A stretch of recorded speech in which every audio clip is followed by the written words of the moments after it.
사도행전 23장 23절에서 35절. 우리 말씀이 길지만 우리 다 함께 한 목소리로 같이 읽도록 하겠습니다. 시작.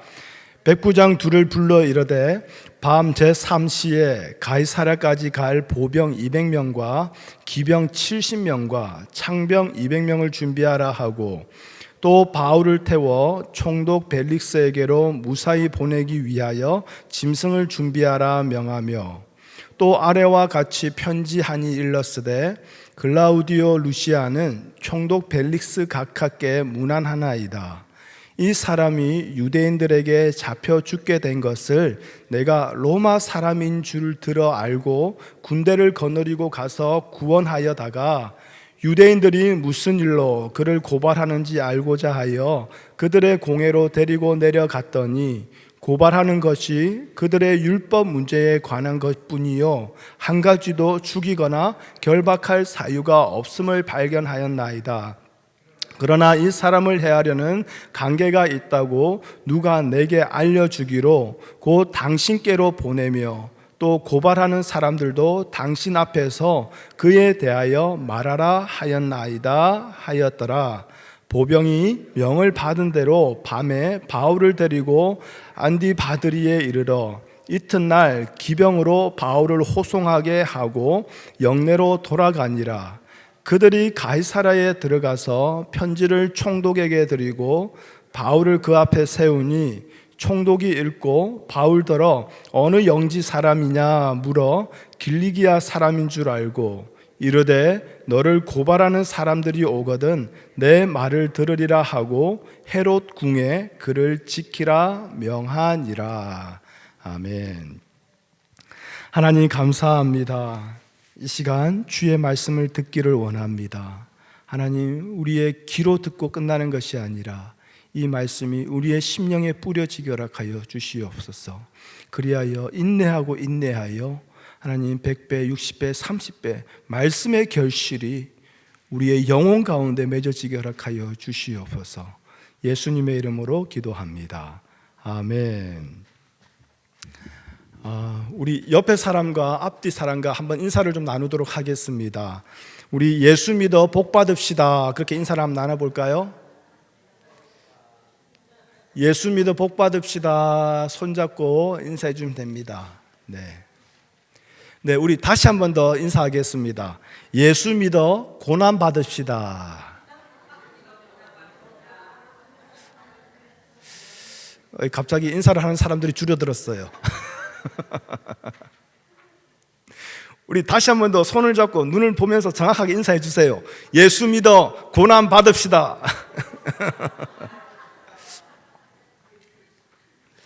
네. 예수 믿어 복 받자라고 얘기하면 많은 사람들이 거기에 대해서 전혀 이상함을 느끼지 못합니다. 그렇죠? 오히려 당연한 듯이, 그리고 그것이 진정한 축복이냐 그렇게 거리낌 없이 서로 인사하고 축복을 나눕니다. 그런데 예수 믿어 고난 받자라는 이 말은 조금 생소하게 들릴 겁니다. 그러면서 뭔가 모르게 우리의 귀에 거슬리게 들려옵니다. 왜 그럴까요? 예수 믿든 안 믿든 고난은 피하고 싶은 게 사람의 우리 본래 마음이기 때문에 그런 거 아니겠습니까? 믿음이라고 해도 크게 다르지 않은 거죠. 믿음에서 기대하는 것도 이왕이면 고난을 피하고 좀 더 편안하고 나은 삶, 그거지 않습니까?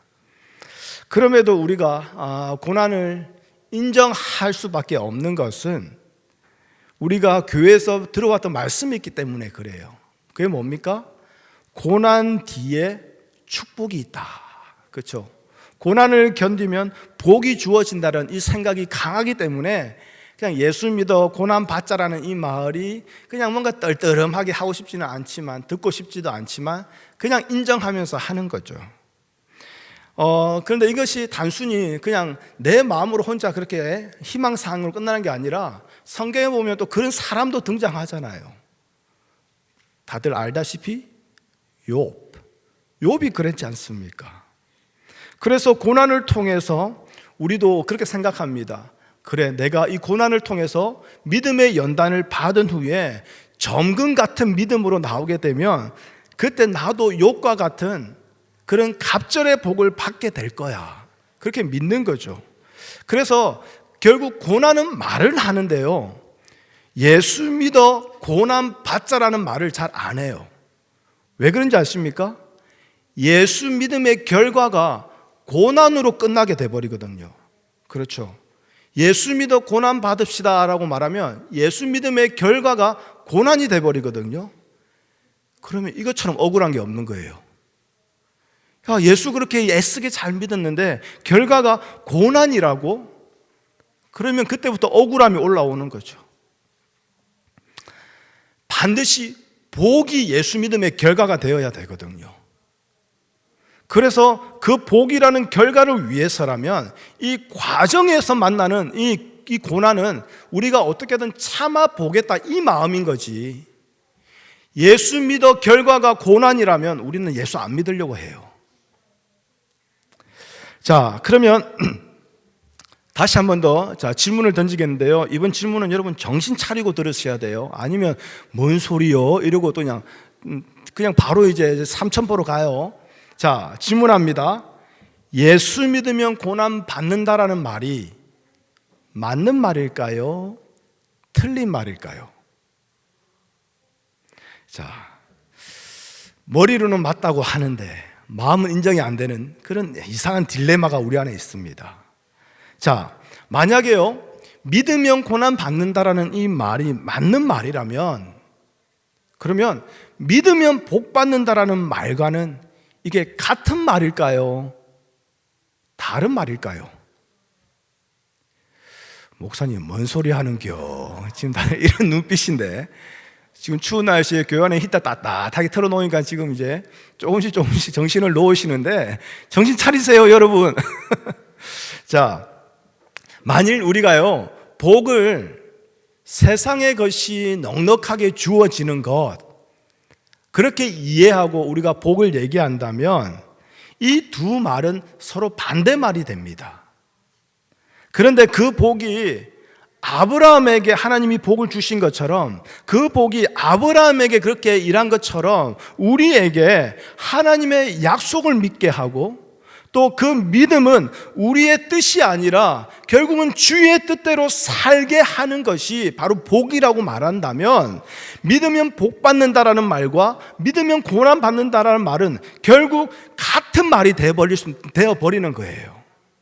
왜냐하면 자기밖에 알지 못하는 사람이 자기의 뜻이 아니라 주의 뜻대로 산다는 그 자체가 자신이 원하는 길을 포기해야 되는 그 말 그대로 고난 그 자체의 길이거든요. 그런데 이것이 만족이 되고 이것이 복이 되는 것, 이게 바로 예수 믿는 성도라는 거예요. 그런데 다른 것으로 만족을 누리며 부요하다라고 자랑하는 교회가 등장합니다.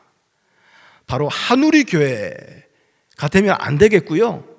요한계시록 3장 17절 말씀을 한번 보여주시겠어요? 자, 요한계시록 3장 17절입니다. 함께 읽어보겠습니다. 시작.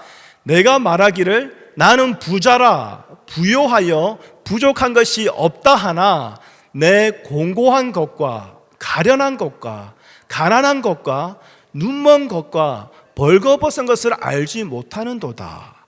자, 요한계시록에 나오는 한 교회인데요, 바로 라오디게아 교회예요.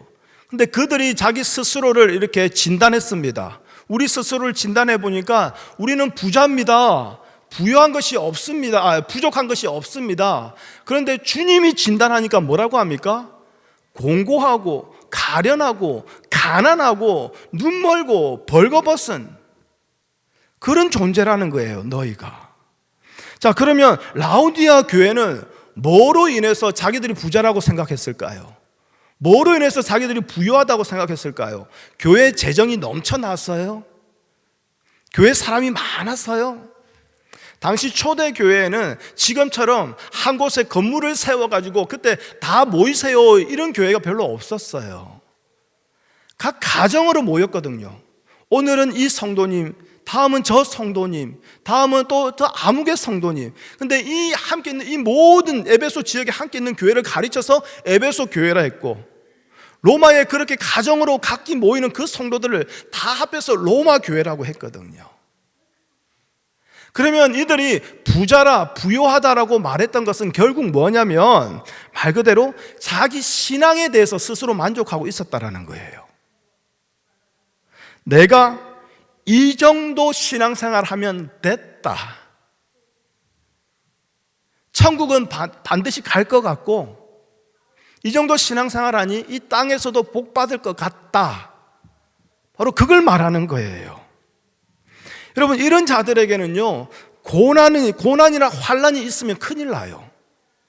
왜냐하면 이 사람들은 자기의 신앙의 만족이 어디서 오냐면 자기 행위에서 오거든요. 자기 행위로 인해서 이 사람들은 자기 신앙에 대해서 만족을 누려요. 야, 오늘 내가 기도 1시간 했잖아. 내가 평소에는 한 15분 하면 기도를 못하니까 더 이상 할 말이 없는데, 오늘은 성령이 역사하셔가지고 내가 1시간을 기도했어. 1시간 기도한 나의 행위가 나에게 만족이 되고 나에게 부요함이 되는 거예요. 그러니 그런 행위를 보시고 하나님은 축복해 주셔야지 어찌 고난을 주느냐, 이건 말이 안 되는 소리거든요. 설령 고난을 인정한다 할지라도 제가 앞에 말씀드린 것처럼 고난은 과정이어야지 결과가 되면 안 되는 거예요. 난리 나는 거예요. 여러분, 그런데 이들을 향한 주님의 말씀을 보십시오. 자, 18절입니다. 요한계시록 3장 18절 함께 보겠습니다. 시작.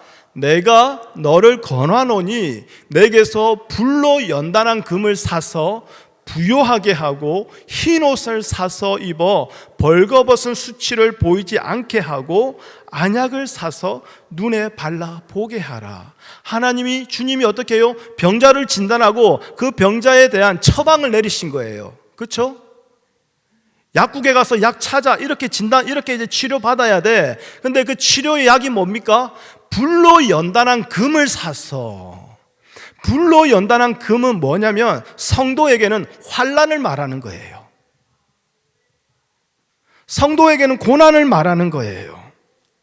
즉 성도에게는 환난이 있을 때에 그 환난으로 인해서 어떻게 해요? 하나님을 가까이 하게 되고 하나님이 누구신가를 보고 알게 되어 그 하나님을 깨달아지게 된다라는 것, 이것이 뭐라고요? 믿음의 부요라는 거예요. 신앙의 부요라는 거예요. 그런데 우리는 신앙의 부요를 자꾸 우리의 행위에서 찾으려고 합니다. 교회 일 열심히 많이 하는 거, 그러면서도 죄를 짓지 아니하고 부지런히 착한 일, 선한 일, 이웃 도와주는 거 잘 많이 하는 거, 그래서 자신의 신앙에는 아무런 문제가 없고 이로 인해서 복까지 받게 되는 거, 이걸 우리는 신앙의 부요라고 생각해요. 여러분, 이것이 바로 라오디게아 교회처럼 나는 부자라는 자기 만족에 머물게 만들어 버리는 거죠. 이렇게 자기 신앙에 만족하다 보니까요, 부족함이 없는 것으로 생각하게 되는 것이요, 이것이 하나님과의 관계에 아무런 문제가 없구나 스스로 진단 내림으로 말미암아 어떻게 됩니까? 하나님을 더 알아가는 일, 하나님을 더 가까이 하는 일, 거기에 대해서 필요성을 느끼지 못하는 거예요. 나는 부족함이 없으니까, 나는 부자니까. 근데 예수님은 뭐라고 합니까? 그것이 바로 벌거벗음이요, 가련하고 공고한 상태라는 거예요.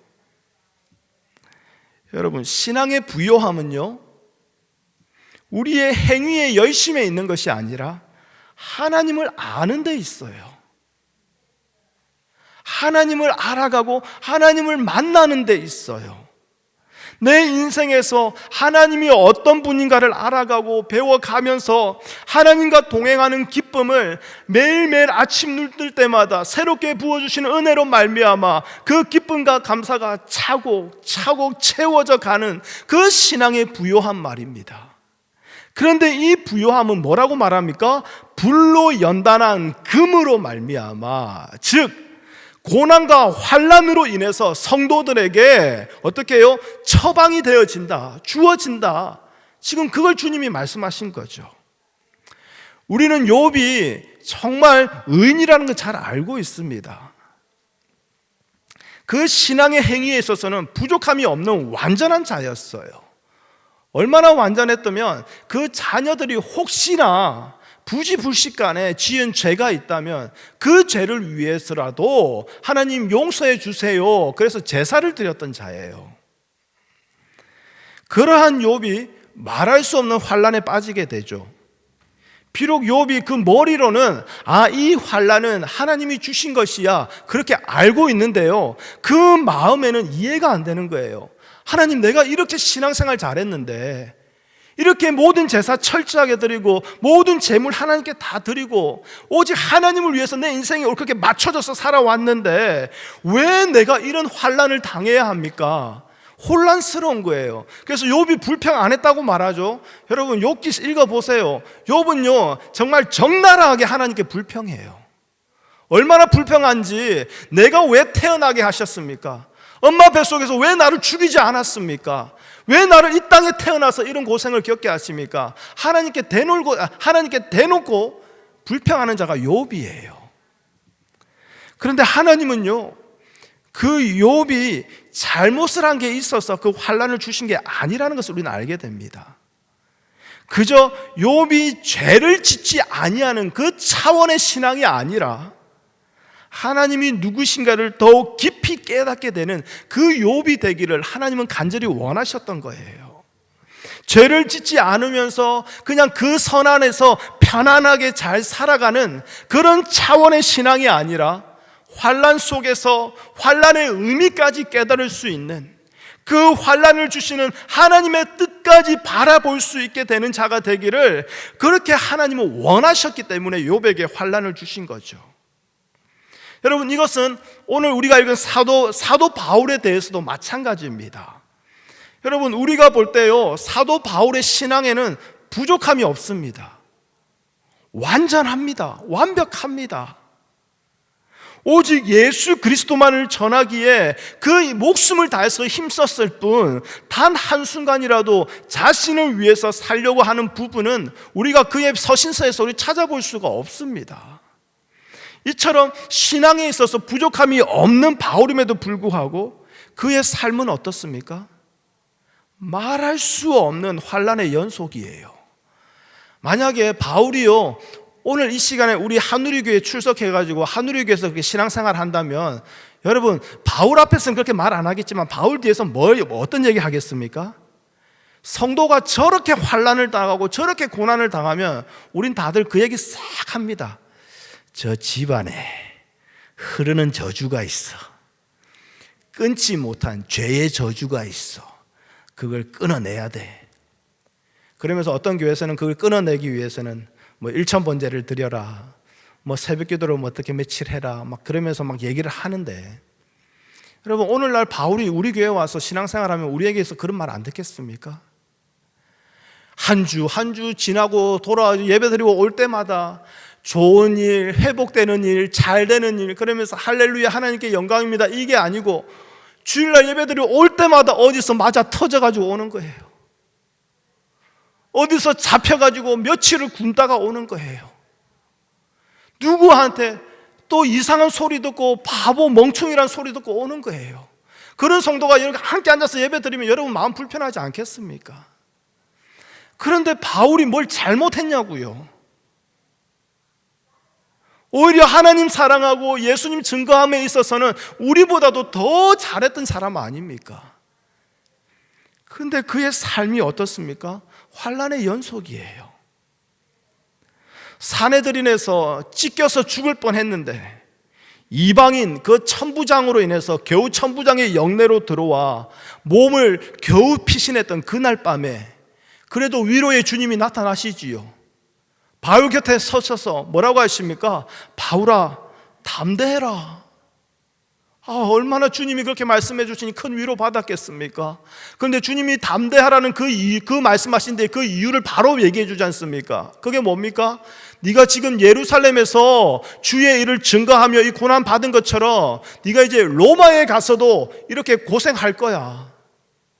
담대해라는 이유가 내가 그거 다 해결해 줄게 그게 아니라 네가 지금 이렇게 고난받으며 산 거 앞으로 로마 가서도 똑같이 하게 될 거야. 그러니까 담대해.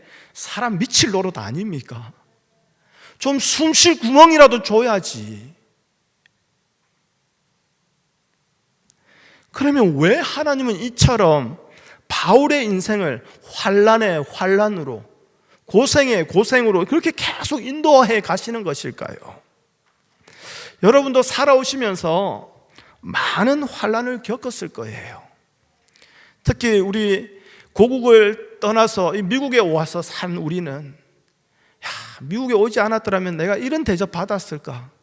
내가 이렇게 살았을까 할 정도로 억울하고 분통 터지는 일 많지 않습니까? 이것들이 영어를 못하니까 내가 바본 줄 알지, 내가 저것들보다 생각을 더 하면 더 하고 배웠으면 더 배웠고 머리는 더 빨리 돌아가는데 이거 영어 좀 못한다고 저것들이 나를 아래로 보고, 여러분 그런 마음 이제는 말하기도 피곤하지 않습니까? 그냥 여러분 안에 그냥 아예 그냥 하나의 살이 되어서 그냥 그렇게 같이 살아가지 않습니까? 그런데 그 많은 환난과 그 어려움과 그 억울함에서 하나님 그런 생각, 우리가 그런 생각 항상 하지 않습니까? 하나님 왜 나를 이처럼 이곳에 보내셔서 이런 환난으로 인도하고 계십니까? 왜 나를 이런 고생으로 고난으로 인도하고 계십니까? 그런 생각 해본 적 없으십니까? 기도할 때에 그것 때문에 억울한 마음 울부짖으며 기도한 적 없으십니까? 여러분 이것을요, 아까 우리가 앞서 봤던 라오디게아 교회를 향한 그 말씀에서 한번 생각해 보시면 돼요. 여러분께 불로 연단한 금을 주님은 30년 전부터 50년 전부터 60년 70년 전부터 여러분에게 주신 거예요. 그러므로써 그 불로 연단한 금을 주심으로써 여러분을 신앙에 있어서 믿음에 있어서 부요하게 하신 것은 여러분의 그 부요를 많은 세상 사람들에게, 많은 지체들에게 나타내고자 하신 것이다. 그렇게 생각해 볼 수 있는 거죠. 이것을 생각해 본다면 결국 환난은 바울을 더욱 부요하게 하기 위함이요, 그 환난은 결국 우리를 어떻게 해요? 부요하게 하기 위한 하나님의 일이라는 것을 우리가 결론 내릴 수 있게 되는 거죠. 그렇기 때문에 담대해라는 거예요. 환난에서도 여전히 주님이 우리 곁에 계시기 때문입니다. 그래서 성도는 환난에서도 주님이 곁에 계심을 바라보면서 주님과 동행함으로써 환난에서 기쁨을 경험할 수 있는 자예요. 그 환난이 없어지기 때문에 기쁨을 누리는 게 아니라 그 환난에서도 주님이 함께함을 알기 때문에 기뻐하는 존재가 바로 성도인 우리라는 거예요. 오늘 본문에서도 우리는 환난에서도 주님이 곁에 서서 바울을 인도하고 붙들고 계시는 걸 확인하게 됩니다.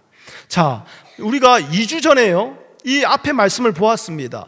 바울을 죽이기까지는 먹지도 마시지도 아니하겠다라는 말 그대로 금식까지 선포하면서 바울을 죽이겠다라는 암살단이 약 40여 명이 이렇게 구성이 됩니다.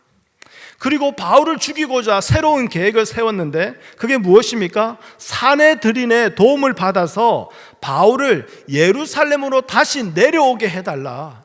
그러면 내려오는 길에 우리가 매복하였다가 바울을 그냥 한순간에 죽여버리겠다. 그런 완전한 계획을 다 세워놨습니다. 그런데 이 일이 어떻게 됐죠? 뜻하지 아니하게 이 일이 실패하게 됩니다. 그게 누굽니까? 바로 성경 앞에도 뒤에도 한 번도 나온 적도 본 적도 없는 바울의 누굽니까? 누나의 아들이라고 나옵니다.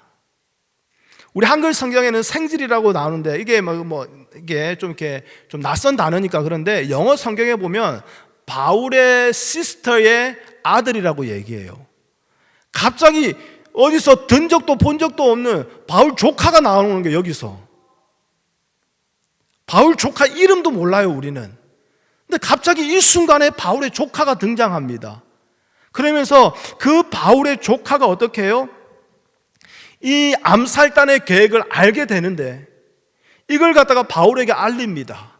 그리고 바울은 그 조카를 어떻게 해요? 천부장에게 보내서 이 모든 그 사람들의 계획을 다 고하게 말합니다. 자, 이에 천부장이 난리가 났어요. 안 그래도 자기가 정확하게 재판 절차를 거치지 아니하고 바울을 치려고 했었거든요. 근데 보니까 바울이 로마 사람인 거야. 이미 자기는 뭔가 큰 잘못을 했어요. 그런데 그러면 그 바울을 어떻게든 잘 보호하고 지켜줘야 되는데, 이제는 이 바울을 암살하겠다고 40명이라는 사람이 지금 작전을 짜고 있으니 천부장이 이제 겁이 덜컥 나는 거예요. 자기가 지금 다스리고 있는 이 지역에서 무고한 로마 시민이 죽는다? 그러면 자기 모가지도 이제는 달랑달랑해지는 일이거든요. 그러니까 천부장이 23절에 보시면 알겠지만요, 제3시라고 합니다. 성경에 나오는 유대인의 시간은요, 지금 우리가 6시간을 더하면 지금 우리의 시간이에요. 제3시라고 했으니까 지금 저녁 9시예요. 저녁 9시면 모든 일과가 끝난 시간입니다. 모든 오피스가 문 닫은 시간입니다. 다들 집에 가서 자야 되는 시간이에요. 얼마나 급했든지 제3시에 저녁 9시에 어떻게 해요? 바울을 총독부가 있는 가이사랴로 이송하기로 결정합니다. 그런데 그것을 천부장이 혼자서 이렇게 막 서로 마스크 쓰고 모자 쓰고 몰래 도망가는 이런 게 아니라, 자, 보병 200명, 그리고 기병 70명, 그리고 창병 200명, 총 군사 470명이 동원돼요. 군사 470명이 바울을 호송해서 가는 거예요. 여러분, 하나님이 하시는 일이 참 놀랍지 않습니까? 바울 한 사람을 죽이겠다라는 그 암살단이 40여 명인데요, 하나님은 그들이 죽이겠다라는 그 바울 한 사람을 보호하시기 위하여 당대 최강대국, 오늘로 말하면 미군이에요. 미군의 470명을 사용해가지고 바울을 어떻게 해요? 당시 그 가장 강력한 그 군대를 통해서 바울을 보호하셔서 결국 로마까지 안전하게 데려다 놓는 거죠. 당시에 예루살렘 성을 지키는 군인의 수가 600명이에요. 예루살렘 성을 전체 지키는 군인 수가 600명인데 거기서 470명을 뺐다는 건 뭔 말입니까? 그날 밤 예루살렘 지키기는 포기했다는 거 아닙니까? 군대의 3분의 2가 빠져나왔다니까요. 그날 저녁 예루살렘 성을 지키기를 포기하고서라도 어떻게 해요? 천부장은 지금 자기 모가지가 댕강댕강하니까 이렇게라도 이걸 해야 되는 거예요. 자, 그리고 이들의 암살 계획이 수포로 돌아가고 난 뒤에 바울은 가이사랴의 그 벨릭스 총독 앞에 서서 신문을 받게 됩니다. 그런데 이때도 그냥 바울이 혼자 서게 되는 게 아니라 또 어떠한 일이 일어납니까? 자, 당대 로마법에 따라서요, 천부장이 그 모든 사건을 갖다가 위에 상급자에게 보고를 하려면 반드시 서면으로 해야 돼요. 그게 공식적인 힘을 갖는 거죠. 그래서 오늘 우리가 이건 성경에 보면 편지를 적었다고 하는데, 이것이 어찌 보면 그 사건에 대한 진술 서면서 같은 거예요. 이런 일이 있었습니다. 근데 이 일을 그 편지를 잘 적어야 되는데, 지금 천부장은 어떻습니까? 제가 말씀드렸다시피 이미 바울을 로마 시민임에도 불구하고 정확한 재판 절차를 거치지 않냐고 이미 치려고 했거든요. 자기의 잘못이 있는 걸 어떻게든 덮어야 됩니다. 그래서 그 편지의 내용을 보면 한 70%는 다 거짓말이에요. 그렇죠? 바울이 로마 시민인지 제가 알고, 그런데 그가 억울하게 죽음을 당할 뻔해서 제가 군대를 끌고 가서 바울을 건져내었습니다. 그리고 난 뒤에 이 일이 어찌 된 일이고 살펴보니 총독이요, 바울은요 잘못한 거 하나도 없어요. 그냥 자기들끼리 교회 안에서 교회의 전통으로 율법의 문제로 서로 싸우고 있는 거예요. 그러니까 우리가 법적으로 우리가 이 사람에 대해서 죄를 책망할 거 하나도 없습니다 라고 이미 공문서를 통해서 바울의 아무런 죄 없음을 이미 다 만들어 놓고 다 이미 상달되게 해놓은 거예요. 하나님은 천부장의 그 욕망에 의한 그 거짓과 그 탐욕의 마음까지도 어떻게 해요? 바울을 보호하고 지키시는데 그 도구로 사용하시는 거 아닙니까? 자, 그렇다면 이 시점에서 여러분 이제 바울의 인생이 어떻게 보이십니까? 매주 그냥 울고 질질 짜면서 환난과 고난, 그 죄의 문제를 해결하지 못하고 집안에 흐르는 저주를 해결하지 못한 그 암흑의 집사로 보입니까? 계속? 아니면 그 환난과 그 고난 속에서도 하나님이 함께하고 계시고 담대하라고 말씀해 주시면서 친히 그와 걸어가시는 그 믿음의 성도의 삶으로 보이십니까? 어떻습니까? 바울을 인도하고 계시는 주님의 손길이 보이지 않습니까? 바울이 로마로 가고자 한 적 없어요, 솔직히. 바울이 예수 믿게 되고 그 예수님이 그 바울의 뜨거운 전도의 열정을, 영혼을 사랑하는 열정을 부어줌으로 말미암아 바울이 로마에 가고자 하는 그 마음이 생겨난 거 아닙니까? 바울이 애시당초 자기 스스로 로마에 가고자 한 거 없어요. 로마에 가는 것도 하나님의 뜻이라는 거예요. 하나님의 계획이었다라는 거예요.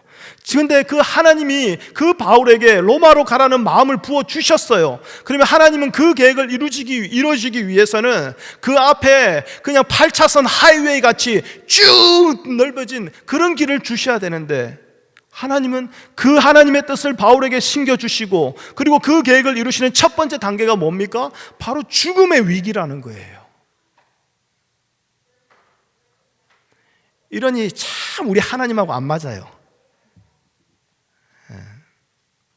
우리 아내가 어디서 이렇게 농담을 듣고 왔는데요, 여러분도 들어보셨을 텐데, 당신은 나에게 참 로또예요, 로또.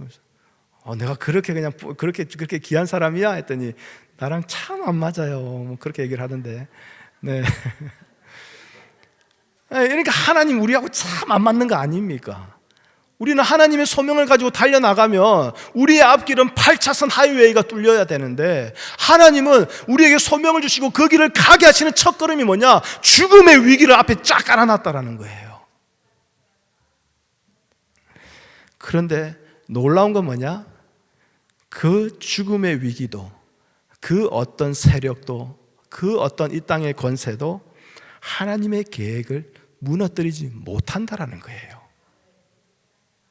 여러분, 죽음의 위기를 우리가 지나가지 아니하면 이러한 하나님 우리가 만날 수 있겠습니까? 이러한 하나님 알 수 있겠습니까? 그래서 주님이 바울 곁에 서서 바울을 지금 인도하고 계시는 게 이제는 우리 눈에 들어오게 되는 거 아닙니까? 바울은 로마에 가서 예수 그리스도의 일을 전해야 될 사람이에요.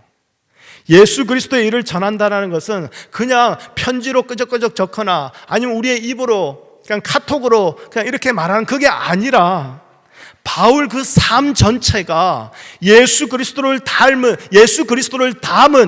그 질그릇으로 로마 사람 앞에 서야 함을 뜻한다라는 거예요. 그 삶이 예수 그리스도를 담은 그 질그릇으로서 그들 눈에 보여져야 된다는 것을 말하는 것이지요. 말할 수 없는 환난에서도 담대하고 하나님과의 동행으로 기뻐하는 그 모습으로 바울은 그 앞에 서야 했기에, 하나님은 어떻게 해요? 바울에게 끊임없는 환난을 담고 그를 통해서 바울에게 참된 하나님이 누구신지를 알게 하고 가르치고 계시는 것이지요. 그러나 비록 그 삶에 그 환난이 있다 할지라도 더 중요한 것은 무엇입니까? 바울은 하나님의 보호하심에 있다라는 것. 그것이 사망의 골짜기여도 하나님이 함께하고 있다라는 것. 무슨 말이냐? 사망의 음침한 골짜기가, 세상의 그 죽음의 권세가 바울을 어찌할 수 없다라는 거예요. 만약에 바울이 죽는다면 그것은 세상의 권세에, 세상의 힘에 의해서가 아니라 바울을 향한 하나님의 일이 끝났기 때문이에요. 근데 그 죽음의 모습이요, 암으로 될 수도 있어요. 교통사고가 될 수도 있어요. 그 죽음의 모습이요, 우리가 흔히 말하는 호상이라고 자다가 편안하게 그렇게 갈 수도 있어요. 그 죽음의 모습은 우리가 결정할 수 있는 게 아니에요. 하나님이 결정하시고 데려가시는 거예요. 바울을 쓰시는 일이 끝났기 때문에 편안히 영원한 안식에서 쉬게 하시기 위하여 바울을 데려가시는 것이지요. 이처럼 하나님이 개입하시고 인도하시고 지키는 것이 바로 우리 성도의 인생임을 안다면, 여러분, 우리가 어디 가서 담대하지 못할 이유가 있겠습니까? 어디 가서 비굴하게 그렇게 굽신굽신 그럴 이유가 있겠습니까? 여러분, 우리는 종종 바울의 환난을, 그래, 바울은 사도이기 때문에, 특별한 부르심을 받았기 때문에 당연한 것으로 여기기도 합니다. 즉, 사도다운 모습을 환난을 받는 것으로 생각하고 있는 것이지요. 그러면서도 성도인 나 자신은 같은 예수의 이름을 부여잡고 살아감에도 불구하고 나 자신에게는 환난은 다 피해가기를 바라고 있어요. 이처럼 항상 내게 좋은 것만 주어지기를 기대하고 원하는 그 욕심 때문에 부요한 신앙으로 나아가지 못하는 것입니다. 그것 때문에 경건의 모양은 있으나 능력이 없는 그 신앙으로 그냥 그렇게 전락되어 버리고 있다는 것이지요. 신앙의 참된 부요가 아니라 항상 자기 만족을 원하니 환난에서 인도하시는 하나님은 눈에 들어오지 않는 겁니다. 성도인 우리에게 필요한 것은요, 환난에서도 하나님의 손이 우리를 붙들고 인도하심을 믿는 겁니다. 지난주 말씀처럼요, 불뱀을 다 없애는 것이 아니라 불뱀을 그대로 두시는 그 은혜를 알아가는 것이에요. 환난을 없애는 게 아니라 오히려 계속된 환난에서 낙심하지 않고 곁에 계시고 나무 높이 들리신 그 주님을 바라보게 하심으로써 진정한 믿음의 부요를 깨닫게 하시기 위해 오늘도 하나님은 우리 가운데 불뱀을 풀어놓고 일하고 계신다라는 거예요. 성도는 이것을 바로 환난에서 배워가는 거예요. 환난에서 깨닫게 되는 거예요. 이것이 바로 예수 믿어 고난받지만 결국 복이 되는 성도의 삶이라는 겁니다. 여러분, 한 번만 생각해 보십시오. 오늘 본문 말씀을 보면요, 유대인의 그 바울을 죽이겠다라는 그 계획을 바울의 생질이 한 번도 나온 적도 없는 바울의 조카가 알게 된 것, 그냥 우연일까요? 그리고 또 한 가지, 결국은 실패로 끝나게 될 그 사람들의 일을 하나님은 왜 굳이 성경 속에다 넣어 놓았을까요? 유대인의 그 계획이 실패하는 이런 일을 통해서 세상의 모든 일은 인간의 계획에 의해서 성취되는 것이 아니라 하나님의 뜻과 하나님의 계획에 따라서 하나하나 성취되어 가고 있다는 것을 알게 하시기 위함 아니겠습니까? 그래서 하나님을 믿는 성도는 담대할 수 있는 것이요, 이것이 경건의 능력이 되는 겁니다. 우리 바울은요, 로마서 5장 3절 4절에 이렇게 얘기합니다. 한번 말씀을 보여주세요. 함께 읽어보겠습니다. 로마서 5장 3절 4절 시작. 다만 이뿐 아니라 우리가 환난 중에도 즐거워하나니 환난은 인내를, 인내는 연단을, 연단은 소망을 이루는 줄 알미로다. 자, 바울이 말하는 저 환난, 그리고 인내, 연단, 소망, 이 모든 것은 언제 나올까요? 이 모든 것은요, 주님과 관계가 있을 때 나오는 것들이에요. 주님과의 관계가 있을 때에 저것들이 우리에게서 나온다고요. 그런데 주님과의 관계 밖에 있는 자들, 주님과 상관없이 나의 만족, 나의 유익을 위해서 살아가는 자들은요, 동일한 환난을 만나게 되는데 어떻게 됩니까? 그들에게서 나오는 것은 고통이요, 낙심이요, 원망이요, 불평 아닙니까?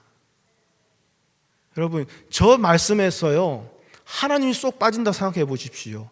여러분, 환난 중에 인내를 여러분 할 수 있겠습니까? 인내는 연단은 소망을 이루는 저 말씀이 여러분에게 이루어지겠습니까? 환난은 뭐 어떻게 되겠습니까? 고통은 낙심은 나에게 원망과 불평을 이루는 줄 알미로다. 그게 하나님 없는 우리의 삶 아니겠습니까? 그래서 우리가 환난 중에도 즐거워하게 된다면 그것은 어떤 경우에도 우리를 붙들고 계시는 주님의 사랑을 우리가 알았다라는 것이지요. 내 자신이 그 주님의 소유라는 그 사실에 우리가 눈을 떴기 때문이지요.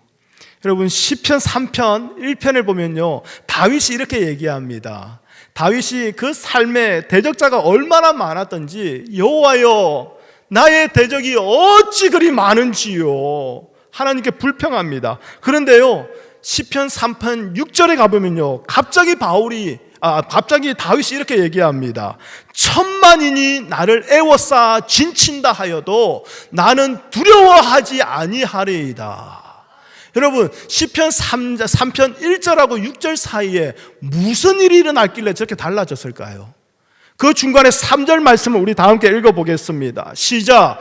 여호와여 주는 나의 방패시요 나의 영광이시요 나의 머리를 드시는 자이니시다. 할렐루야.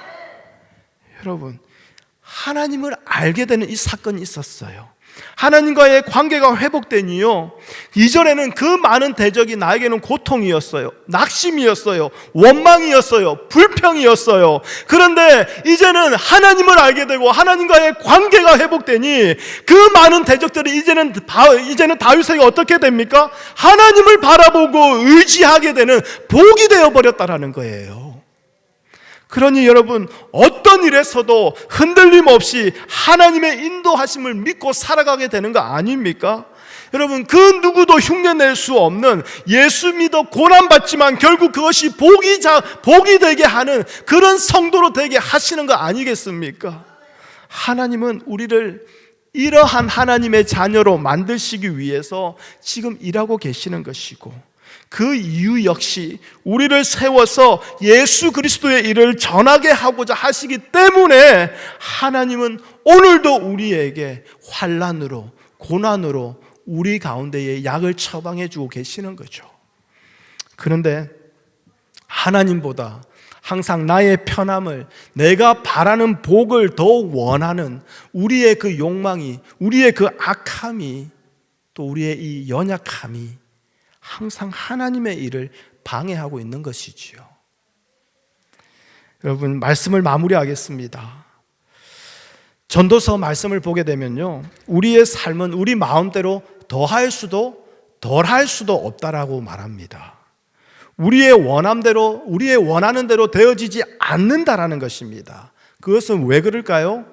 오직 하나님의 행하심으로 되어지는 것이 우리의 인생인데, 그 이유는 우리를 하나님을 경외하는 자 되게 하기 위해서라고 말하고 있어요. 여러분, 우리의 삶은요, 결코 우리가 세운 계획에 따라 진행되는 거 아닙니다. 내가 생각할 때에 잘 될 것 같은 그 일도 실패할 수도 있고요, 반대로 많은 방해물과 장애물이 있어서 그 일은 안 되겠다 싶은데 어느 순간 그 일이 쫙 풀려갈 수도 있습니다. 성도인 우리는요, 이러한 삶에서 내가 그때 기도했더니 되더구만, 그러면 내가 이걸 잘 풀어나가는 방법을 찾아내는 게 아니라 이러한 삶에서 하나님을 볼 수 있어야 돼요. 되어지는 일에서 그것이 어떤 환난과 어려움이라 할지라도 그 일에서 하나님을 발견하고 하나님을 만날 수 있기를 소원해야 됩니다. 그래서 주님 앞에 서는 그날까지 날마다 하나님이 어떤 분인가 배워가는 모습이 우리에게 있어야 된다는 거죠. 이것이 바로 우리의 신앙이 정금같이 세워지는 것이요, 바로 우리의 신앙이 부요함을 누릴 수 있는 길이라는 겁니다. 참된 성도는요, 환난에서 세상을 보기보다는 하나님을 바라보는 법을 배웁니다. 내 인생을 하나님이 붙드시고 인도하고 계신다는 것을 깨닫게 돼요. 이것만으로도 환난은 우리에게 큰 유익인 거예요. 그런데 이것을 세상이 알겠습니까? 이것을 하나님을 모르는 자가 이것을 이해할 수 있겠습니까? 그런데 우리는 이걸 이해하고 있어요. 우리는 이것을 받아들이고 있어요. 이것만 해도 우린 기적 아닙니까? 은혜로 살아가고 있는 존재 아닙니까? 그래서 여러분, 신앙의 부요를 여러분의 행함에 두지 마시고요, 하나님을 아는 것에 있음을 다시 생각하시고 날마다 하나님과 동행하는 그 기쁨에서 신앙의 부요를 채워갈 수 있으면 좋겠습니다. 편안함보다는 환난이, 고난이 하나님을 알아가는 데 있어서 더 유익한다는 거, 그걸 생각하시고 어떤 일에서든 담대하시기를 바라겠습니다.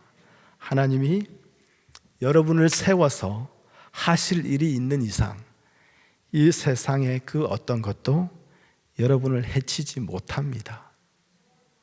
하나님이 여러분에게 목적을 두신 일이 있는 이상, 죄송합니다, 세상에 대통령 할배라 할지라도 여러분에게 아무것도 하지 못합니다. 이 믿음이 여러분을 강하게 붙들어 메어줄 줄 믿습니다. 기도합니다. 하나님, 감사합니다. 바울의 인생을 보면 참으로 이해가 되지 않습니다. 저렇게 어렵게 사는데도 하나님이 도와주지 않는 것 같았는데, 하나님, 그것이 우리의 욕심이었고 하나님을 알지 못하는 우리의 무지함이었고, 하나님의 은혜를 받았음에도 은혜를 은혜되지 못하게 여기는 우리의 교만함이었습니다. 하나님, 오늘 바울의 인생에서 하나님의 함께 하시고 돌보시고 지키시고 품어주시는 놀라운 사랑을 보게 하시니 감사합니다. 동일하신 하나님께서 우리 가운데도 동일하게 일하실 줄 믿습니다. 하나님, 오늘 이 말씀을 들은 이 순간부터 우리의 눈이 바뀌게 하시고 우리의 생각이 바뀌게 하시고 우리의 마음이 바뀌게 하셔서 하나님, 고난 가운데도 기뻐할 수 있게 하시고 환난 가운데서도 하나님을 깊이 만날 수 있는 참된 복을 누리게 허락하여 주시옵소서. 그걸 말미암아 세상에서 하나님 굴하지 않게 하시고 타협하고 양보하지 않게 하시고 오직 예수로 충만한 자로 살아가게 축복하여 주시옵소서. 예수님의 이름으로 기도합니다. 아멘.